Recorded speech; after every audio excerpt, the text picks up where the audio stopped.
How are you? I'm great.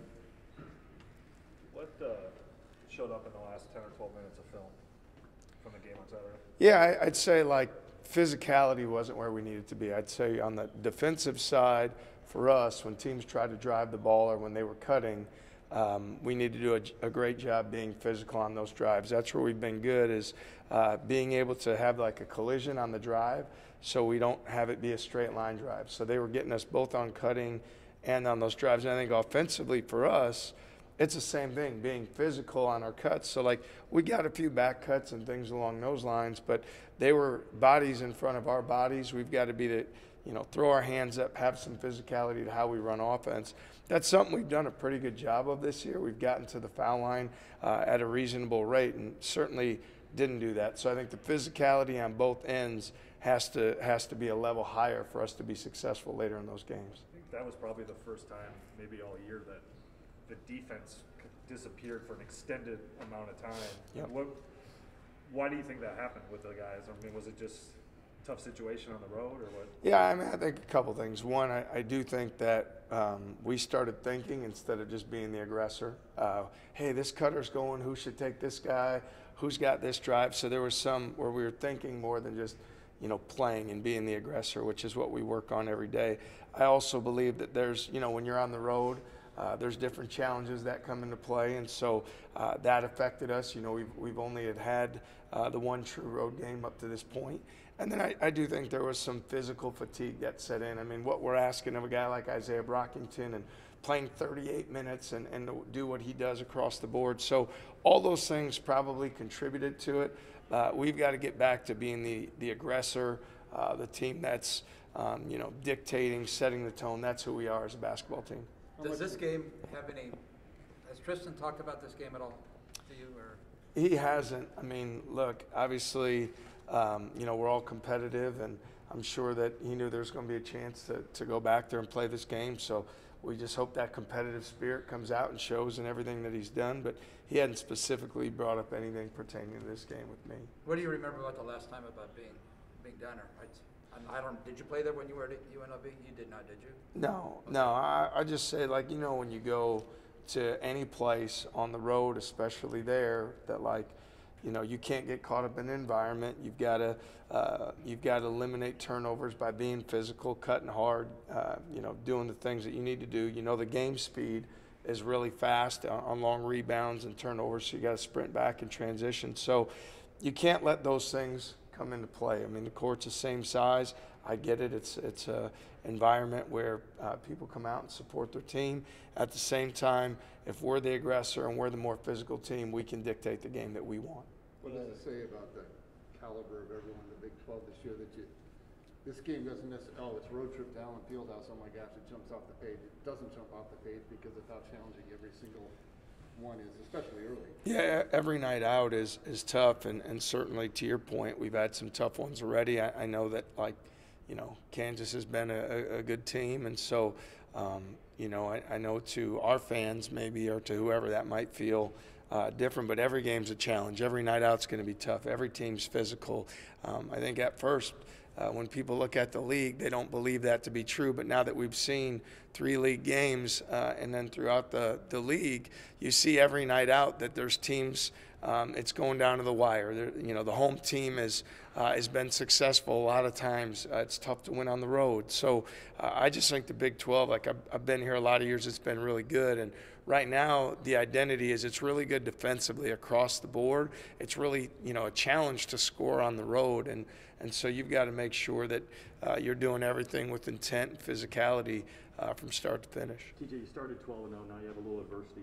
What do you tell the guys as the schedule ramps up with this adversity that they haven't faced early on? Well, more than anything, we need to keep being who we are and how we've gotten to this point. And it's pressure of the ball, it's rebounding energy, it's ball toughness, and then it's the togetherness, all the extra time we've spent together.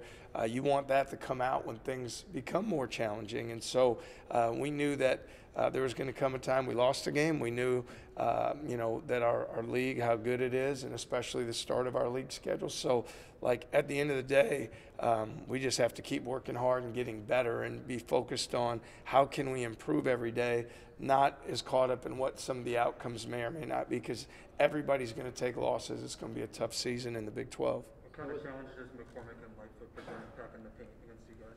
Yeah, I mean, they're both veteran guys with some physicality, you know. I mean, Lightfoot's been there for quite a while, and McCormick as well. So, like, those guys are physical.